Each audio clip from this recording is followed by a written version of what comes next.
Welcome to Things You Don't Know. Hey, today, this is going to be a lot of fun, folks. Today, I'm going to spring a little deal on Dr. Dineen. He's going to tell us about his recent research trip that he just took. He really wasn't anticipating this. So, yeah, we're just going to have a fun time talking. So, anyhow, Dr. Dineen, would you mind telling us what the purpose of this research was? Sure. And may I say before I start, thank you, Dr. Weaver, for coming up with this. I hadn't thought of it myself, but it's really a good thing. Hey, I like to bang your coconuts every once in a while, my friend. Well, you're one of the few people I don't mind when they do it. I treat it with the respect and graciousness it deserves. But the purpose of this research was to expand my dissertation. My main topic is different types of insurgency and counterinsurgency in the Cold War. But the gentleman I spoke with is an expert on Vietnam. And as the son of a man who served as a corpsman in Dineen in that war, I've been interested in it for a long time, fascinated by the methodology, the political implications, some of the psychological warfare and strategy. Because as we move away from the traditional World War II style, where one group of soldiers in a straight line confronts another group in a straight line off on a battlefield, these type of liberation struggles or guerrilla wars have a great deal of implication for the future strategy of the military and for the diplomacy of the nation. So it's learning about uniforms as I did as a very young man, or learning more of this sophisticated stuff now, it's something I've had a joy and passion for a long time.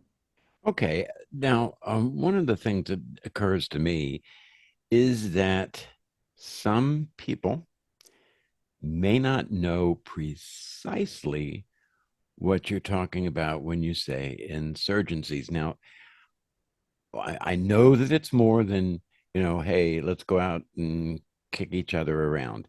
There's a whole lot more. So what do we mean, or what do you mean when you're saying insurgency? Well, the classical definition of it, with which I generally subscribe to, an insurgency is an armed uprising by an organized political and military force which does not have, in the eyes of its opponent, the status of a government. It might be called a rebellion, it might be called terrorism, an uprising, anti colonial struggles, whether it's our own revolution. Check out our wonderful podcasts about Caesar Drake and Harry Washington to learn more about that from both the American and British points of view. So what you're saying is insurgency always involves armed conflict, or are you saying that because I've used the term armed insurgency before, maybe I was incorrect. Well, they usually do have a level of violence. A protest is not an insurgency. Civil disobedience, nonviolent resistance isn't really, but it's usually an attempt to set up an alternate political structure. Insurgents are not necessarily trying to gain power through elections or propaganda, although that sometimes does happen, but they wish to overturn a political structure they find is unjust. Okay. Sounds like something we've experienced recently in this country. Um, anyhow, getting back to our topic here. So, where did you go? Who did you see? Maybe you could tell us why you picked that particular person to interview. Well, I went to a private Christian college founded by the Free Will Baptist Church called Hillsdale University in the same town of the same name in northern Michigan. Uh-huh. I interviewed a man by the name of Dr. Mark Moyer, who's probably the leading expert on the political, economic, and psychological aspects of the Vietnam War. He's good on military strategy also, but he's an expert on insurgency and the response to it, which is called counterinsurgency or pacification. He he's actually written 7 books on the Vietnam era, ranging from the Phoenix Program to the role of indigenous religions to his magnum opus, which is a 3 volume history of the war called Triumph Forsaken, Triumph Found, and a 3rd volume, which is still in the process of being completed and doesn't have a title. I have to say, personally, just to give this man his due props, it was really wonderful for me to talk to a man of his stature. We had a lot of similar ideas relating to propaganda and other the contributions of other countries outside of the United States to the Vietnam War on both sides, which there isn't as much known about. So I have to say, friends, if you ask me for a word to describe my experience, I would say it was a lot of fun. Yes, I know that's actually 5 words, and I'm a little bit unique to find intense political debate and discussion my idea of a good time. But what can I say, folks? That's what happens when you spend your childhood in a library. Well, you're forgiven. Um, something that you had mentioned just in talking to me was something about Dr. James Hirschberg and the miracle piece. What does that have to do with Dr. Moyer? Oh, one of the questions I had asked him, you will remember, folks, that we had a podcast a while back about different attempts, different peace plans to settle the Vietnam War, and Mm-hmm. Mm-hmm. Dr. Hirschberg's work, Marigold, that in, details the mediation of the Poles on the communist side and the Italians and British on the American side.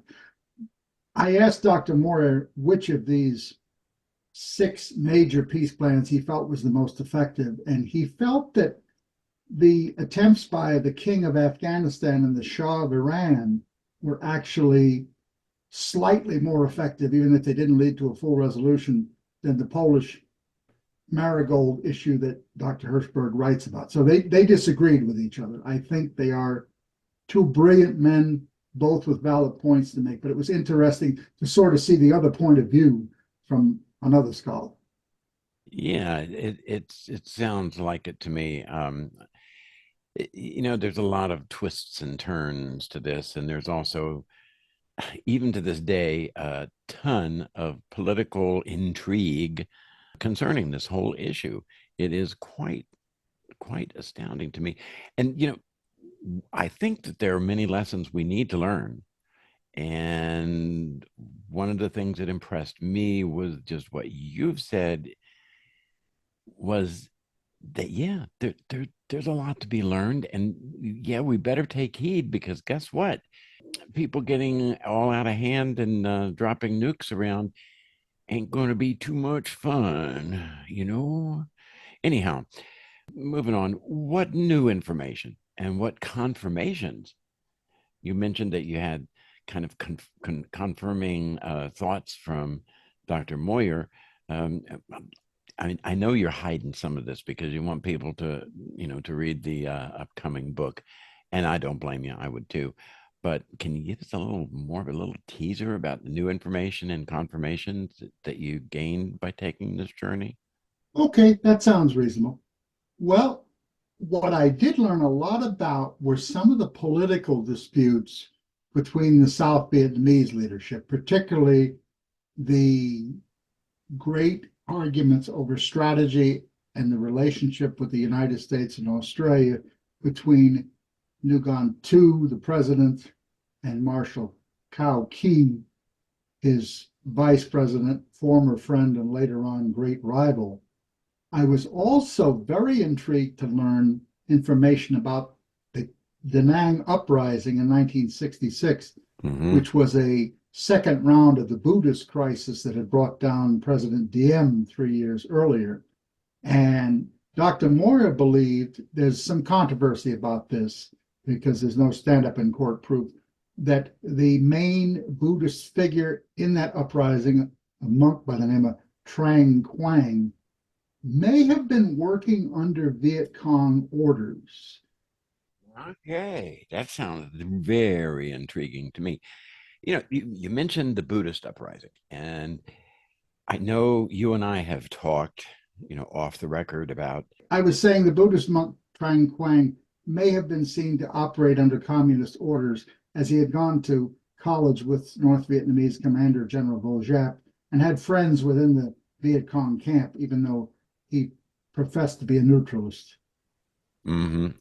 I was also just to finish this part very quickly, surprised to learn from both Dr. Moyer's work and my own research about the hidden contributions, real and desired, of other nations. We tend to think the United States fought the Vietnam War only with the help of the Philippines and Australia, but there were other nations involved, Thailand and South Korea to a great deal, and nations that wished to be involved. Taiwan, uh, which President Johnson did not wish for fear of another mainland Chinese invasion, similar to what happened in Korea.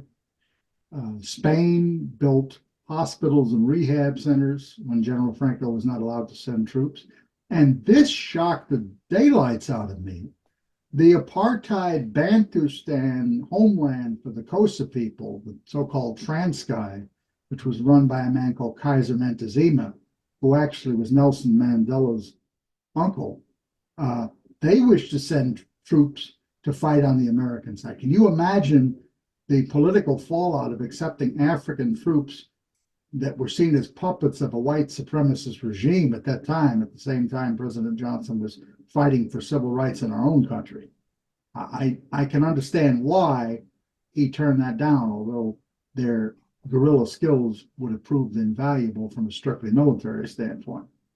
Well, one of the things that has always struck me is why, in the name of all that is right, why did we just go it alone? I mean, yes, okay, we had two other people helping us, on the ground.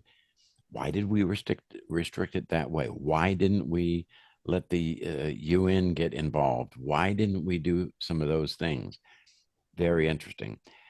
Anyhow, you and I change here and push you along a little bit. You and I talked a lot about boots on the ground history.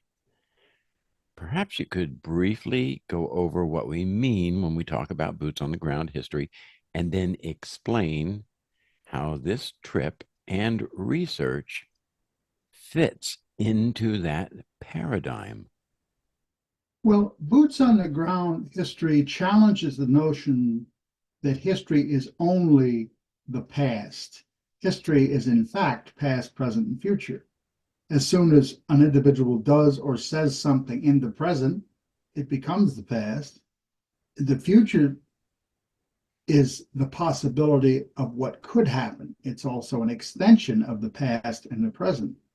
But I think the real term there, we need to look at the total situation. The Germans have a phrase from biblical studies that you introduced me to, Dr. Weber, Sitzenleben, which means setting in life. What that really means is putting an object, an event, or a text in context. What is the time and framework it's been created? What is its function and purpose at that time, which is a critical concept in looking at history. One examines cultural, psychological, religious, political, and economic factors because they have an effect on people and events. This is also known as annals history, not just focusing on leaders and battles, but the daily achievements and travails of ordinary men and women. Mm-hmm.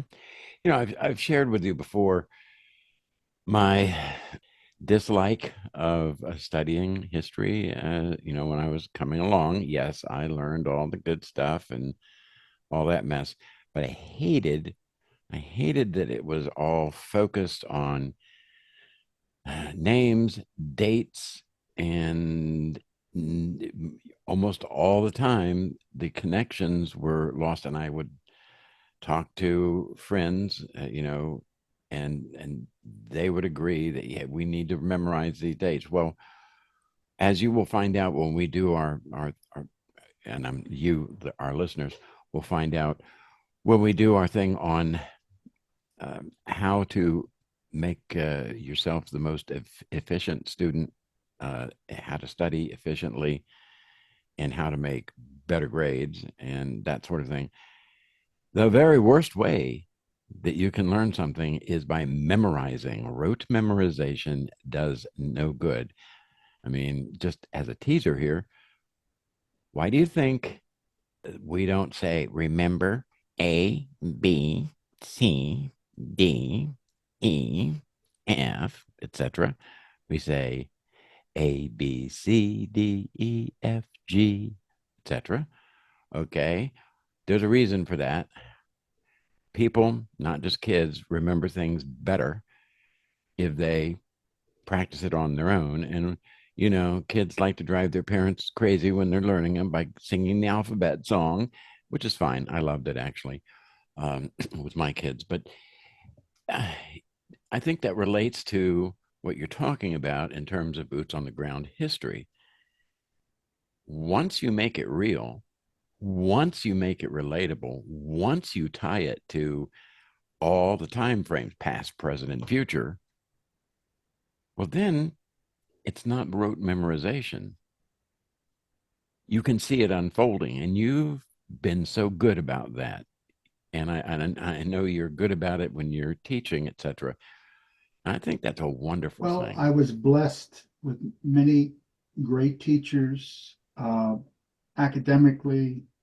The great Dr. Martin Siegel, who was my mentor at Kean University, Dr. James Rose from Drew, where I got my doctorate, but even high school and elementary teachers, my mother and grandparents loved history just as individuals, and it became a way of understanding the world. But to answer your question from before about how my interaction with Dr. Moyer fit into this paradigm, when we began this project 2 years ago now, it seems like last week sometimes, you advised me to go into the graveyard and look at the oldest grave there. And that is where we discovered the wonderful story of Caesar Drake. And it, Folks, I'm gonna interrupt him. I've got to tell you all this story because it is true. What happened was Dr. Dineen said to me, I don't know what else we're going to do. We're going to run out of things to do. And I said, No, not even quite, not even close. He says, Well, what am I supposed to do? He was getting a little irritated with me. And I said, Well, take your fat and put it in your chair and roll to the oldest church you see. Look for the oldest grave in that cemetery, and then go inside and talk to him. And what did he say? He said, They won't want to talk to me. And I said, Oh, yes, they will. Oh, yes, they will. And so he goes in there, and I think he actually gave them something as well as them giving he and I something. It, it was wonderful. And it's a I've hilarious never thing. been so glad, friends, to be proven wrong. I'm going to remember that. I'll be thinking of it on my deathbed 50 years from now. But I thank you for, in your usual mixture of encouragement and command, helping me to find this out and helping me to realize a very important thing. When you grow up the way I did, without much in the way of recreation in a pre-internet, pre-cable age, books become a salvation, even an addiction in some ways. So I thought that research was sitting around reading dozens and hundreds of books, and as Tevye says in his song "And Fiddler on the Roof," discussing the holy books with the learned men. I apologize to the women for the sexism in that remark, but there is so much more to that. Boots on the ground, Annals history takes us out of the libraries and the classrooms into the real world. And this was no lecture that Dr. Mora gave from on high, from Olympus, as you like to say, Dr. Weaver, in a $700 suit. This was he and I sitting in his office having a wonderful discussion. And may I just say, friends, I just want to pay a brief tribute to my beloved mother, Diane McFay.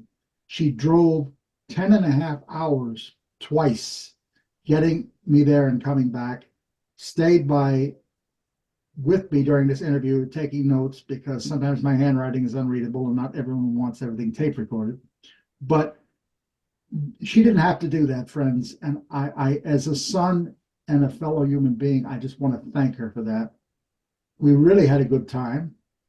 For any of you Michiganders, I actually discovered the thrill of Hungry Howie's sandwiches and pizza. It's a wonderful pizzeria the Midwest has.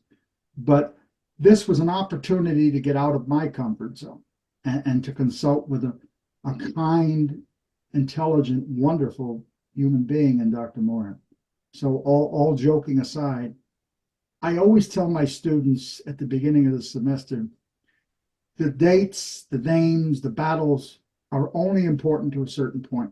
If at the end of the semester you have an understanding of what your society is for all its faults and disappointments and things it still has to work on, the opportunity to be free and self directed, which many do not have in this world for a number of reasons, then I've done my job. And this is an opportunity to look at one nation's attempt, unfortunately, not a successful one, to try to make that journey. Now you're going to shoot me for this next thing, Dr. Dineen, but I got to say it. Okay. I think that one of the greatest hurdles you have overcome in employing boots on the ground history is that you're wheelchair bound. And, you know, I get very irritated, more irritated than I typically let you know about, at people who I think are looking at you and saying, oh, he's got this disability. He can't do it. Well, screw you. Dr. Dineen can and has and will continue to do it. Yay, rah, Thank go, you, my Sean. dear friend, for reminding me of that. I mean, I have always waged a struggle against my own doubts and concerns that are very real sometimes. I fought against pity, whether from others or myself, or this sort of contemptuous dismissal on the other extreme that says if you ask someone to open a door or pass the bread, you have committed some heinous crime. Yet they all want you to ask everyone, and they think everyone will give it to you. Ah, can you hear the paradox in that? That's what we call in theater, my friends, peripety, reversal of intention. Yes. But I just want to say thank you all for listening to this. It really was a great experience.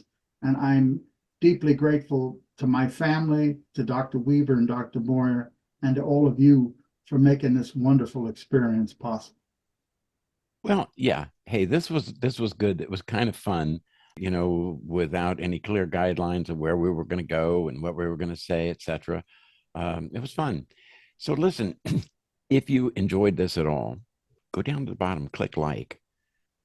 If you enjoyed it a little bit more than that, then please subscribe.